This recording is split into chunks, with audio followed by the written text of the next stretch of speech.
Hey there, all you brickheads out there. It is I, Onion Critter, and today it's time for a review of a LEGO product. Specifically, the Cube. This is the LEGO Super Mario 64 question block. Yes, I know question blocks aren't in Super Mario 64. It has Mario 64 inside it. Here, let me give you a peek. You take it, you whoop, whoop, whoop. There it is. It's Mario 64 in a cube. Just what I've always wanted. Check this out, guys. I'm gonna fold it up. And damn, it just closed right up, didn't it? So I made a video earlier in the year about the line of LEGO Super Mario sets and my feelings on them. In that video, I pointed out that the play sets were innovative and pretty interesting, but they weren't really what I was looking for from a LEGO Mario product. And since then, a thing has been released which I think is worthy of discussion in relation to LEGO Mario. That being the LEGO Mario Super Mario 64 question block. Look at this thing. It's pretty cool. This had been rumored a long time before it was officially unveiled. The rumors indicated that it would be a micro-scale Princess Peach's castle, and so I think people kind of assumed it would be something sort of like the Disney castles they've done before, where it recreates a castle in a fairly large scale, and that there would be micro figures to represent the Mario characters. When images of the final set leaked, it was quite a bit different from what I and many others probably expected based on those rumors. It's a big old question block, and it unfolds at the top to have the different Mario 64 levels, including Peach's Castle. So there is a micro-scale Peach's Castle in the set with little micro Mario figures, but it is not solely that. It has a lot of other things going on. Initially, I was pretty disappointed looking at this. I really liked the idea of getting a full set of Peach's Castle. However, I did come around on it, and I have the thing, so clearly something about it was appealing enough to pick it up. It's a really interesting concept when you actually have your hands on it and are building it, because it's really quite intricate and really well designed, and it's definitely not something that I would have thought of for a Mario set. The question block, yeah, I can kind of get why that would be a set, but having it specifically unfold to have scenes from Mario 64 is a really specific and strange idea, but I think they really pulled it off very successfully, and this thing is quite impressive on a technical level, and as a set, I think it's just really fantastic. So we'll go into some specifics now, starting off with the exterior. It's this really solid looking block. It's quite weighty for its size. I mean, relatively speaking, a question block is a simple object, but representing it this faithfully just looks really nice, and it's just a really accurate representation of this object in the physical world. Being able to physically hold a question block made out of Lego at this scale is just very nice. I think probably it could be a little bigger, but the size does work quite well, so I can't really complain about that specifically too much. The exterior is literally just the surface, because there's so much more going on. And the way that it flips open, it's so surprisingly intuitive and simple. Like, it literally just flips upside down. You fold out Cool Mountain and Bob-omb Battlefield, then Peach's Castle springs up, and it's just there. There's all the levels. And these are so well built. I love micro-scale sets. Recently, I've really gotten into them. Just seeing these familiar places represented in this way is so nice, and I love all the little intricacies that you can fit into such a small space with Lego. And seeing these like digital environments brought to life in the physical world via Lego is really neat, and they're all surprisingly recognizable given the small scale. Obviously, they did have to make compromises to fit this scale. I think they made some really smart alterations to keep it at this size and still have all the specific recognizable elements that you need for these different levels. Lethal Lava Land in particular has so much detail going on here. You have like the Bowser puzzle, there's a star in the back, they have the rolling log thing in the cage. The log like actually rolls, the volcano thing in the center actually spins around. For this size, the amount of interactivity they have is pretty great. And then you have Bob-omb Battlefield, which I think came across so well. the cannons are so recognizable. I think King Bob-omb obviously stands out, as does the Chain Chomp. I actually think the decision not to have any of the characters have eyes is a little weird. It works with some of them, but I think like Chain Chomp here looks a bit odd with just the mouth. It even has the floating platform. I think everything you'd really want to see out of a small scale Bob-omb Battlefield is here. And then you have Cool Cool Mountain, which has the penguins, which aren't exactly to scale, but it's a Lego penguin, so there's only so small you could make it. And this one has a sort of element that detaches. The mountain comes off and you can see the famous slide, which they really did have to represent if they were doing Cool Cool Mountain. So it's nice to see that it's there, and you know, you can clearly tell what it is even though it's tiny. Really great representation of this space in such a small scale as well. And that brings us to, I'd say, the main event, which is Peach's Castle. The exterior, you don't get that much space, but they do enough with it to make it very recognizable. I like how they use the ice cream cone piece as the trees. That looks really good, and you get like the sort of fairly distinctive shape which matches the original fairly well. And then the castle itself looks great. I love the look of it. They were able to get its shape and the scale extremely well. Interesting that they went with gray. You usually associate Peach's Castle with white, but I guess in Mario 64 it is more of a gray, so it makes sense that they went with that. And then there's a lot of detail here. I really like how they did the warp pipe with a telescope piece. They just sort of stuck it in the ground and you only see the top of the telescope, and that works really well as a tiny little warp pipe. The Mario figure, like, it works. You can tell what it is. I'm not too sure about the hat. I think maybe they could have found a better piece for the hat. Reminds me a lot of the micro scale Steve figure that they did, which I love. I love that Steve figure. That's an absolute classic Lego object. And then you have Peach, which probably could have done with some face printing. I don't know what they would have done, but it does look a little plain just to have the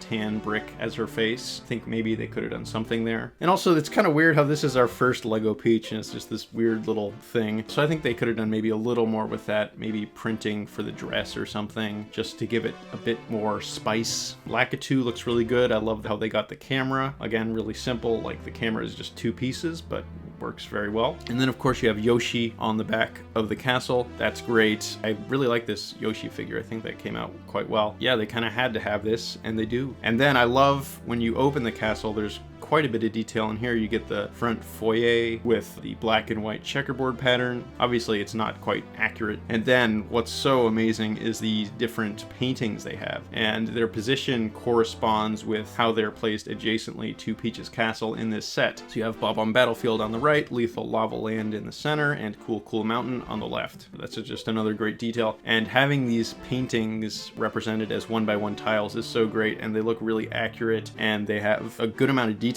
for such a small print. I just love looking at these things. They're great. And they also have a special tile in the center here, which I will discuss a bit later. So that's the top section, but there is a bit more to this set. At the front, you can sort of lift up this panel, and Bowser's there. There he is. He's just sitting there. This is a great Bowser build. Definitely one of the best micro builds in this. I love the eyebrows. I think this is one where the no eyes does work, because you get the eyebrows. And then if you push down on the part where Bowser is, you can either take him out or leave him in there. The sort of bottom unjams. And this is all like just done basically with bricks. When I was building this, I didn't really understand what it was going to be. You're building all these different things that interlock with each other in unusual ways, and then it tells you how it works in the instructions, and you just press down on it and it opens. You're like, whoa, I didn't know it would do that. It's pretty cool. It's really well designed, and you might not even notice the intricacies of it while you're building it, because I certainly didn't. And so this is the final Bowser arena. It's just a black disc with a purple background, and I mean, that's what it looks like in Mario 64 essentially, so yeah, that works well enough. And this has a little function here where you can spin it around. You're supposed to put Bowser, his tail attaches in the center, and then you can put Mario on the space behind that, and you can spin around and Bowser will fall off eventually. It's not like the most elegant feature, but it's fun. It's a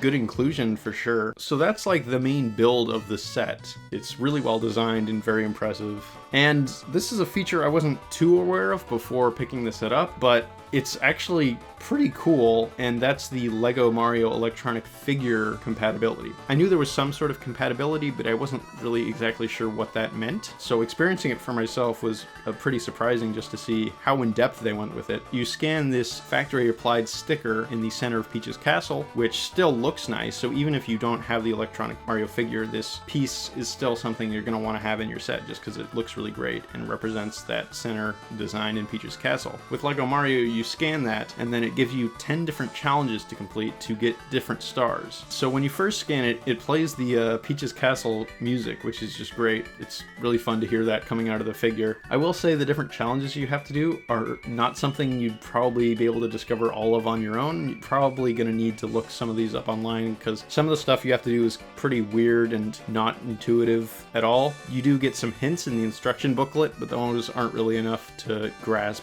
what you're supposed to do most of the time. What's really interesting is that it can scan parts of the level that you built. If you scan like the bridge on Bob-omb Battlefield, it'll play like a little scene from Bob-omb Battlefield out alongside the music, like some explosion sound effects. So it sounds like Mario's going on an adventure. It's just really neat. And you do Cool Mountain, it plays the slide music, and it has Mario going down the slide and collecting coins. Lethal Lava Land, you get burned. I really love how if you scan the sort of grass in Peach's Castle, it'll play out like that sort of ambient noise that plays at Peach's Castle in Mario 64 with Mario running and jumping around. It's just a great detail to have that. The rest of them are a bit harder to do. One of them is doing sort of a triple jump. This whole thing is pretty finicky. It does work, but it's probably going to take a few attempts. And if you scan the battle arena with Bowser, you get some sound effects for a Bowser boss battle. There's one where you have to collect 8 red coins, which I just used Peach's Castle and it sort of recognized that as coins sometimes. It can also scan these yellow 1x1 circular tiles to collect coins. When I was building Bob-omb Battlefield, I wasn't really sure what the yellow 1x1 tiles were supposed to represent, but turns out they're coins that you can collect. It's a bit difficult to get these because of how they're placed, and so it's actually easier to get coins by scanning the top of Lakitu's head, just how that worked out. And then by far my favorite is that there is a star rewarded for doing a backwards long jump with the electronic Mario, and it plays the exact sound you hear when you perform a backwards long jump in the game.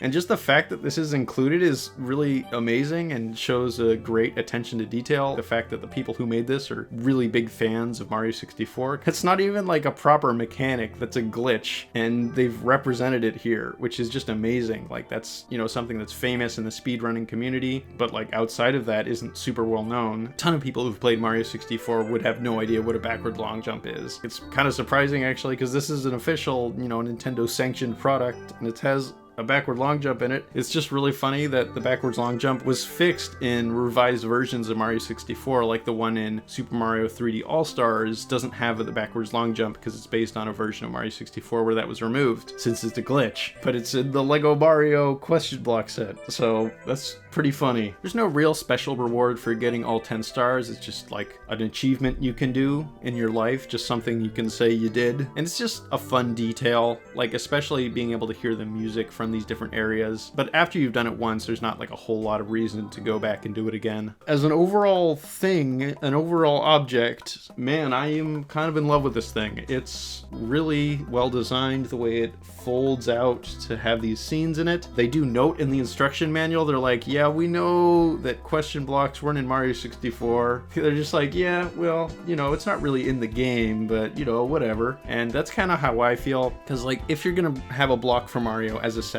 it's got to be the question block. They wanted to do Mario 64 scenes, and you know, I think that's great because we have a lot of Lego Mario sets already, and they represent sort of general Mario elements, like stuff that's in the new Super Mario Bros. Series, mostly the 2D games. Having something that represents a specific game like this is just really great, and having it tied to the question block is definitely weird, like that's kind of odd, but it does work. You don't really think about it when you have the set in your hands. You don't think, oh, they didn't have question blocks in Mario 64, this is inaccurate. You're more just like, yeah, this is a really nice object and I like having it. So yeah, it's a weird decision, but I'm not complaining, certainly. I can't really be bothered to care that much about it. There's not really much point talking about the price. Yeah, it's overpriced. Of course it is. It's Lego. That's just how it is. All things considered, it's not like egregious in comparison to other Lego prices. So it's fine. It's like, yeah, okay, it's expensive. Sure. I think representing a specific game like this, how this is like a tribute to Mario 64 essentially, is really great. And I'd love to see them do that in the future as well. If they did a Sunshine set or a Galaxy set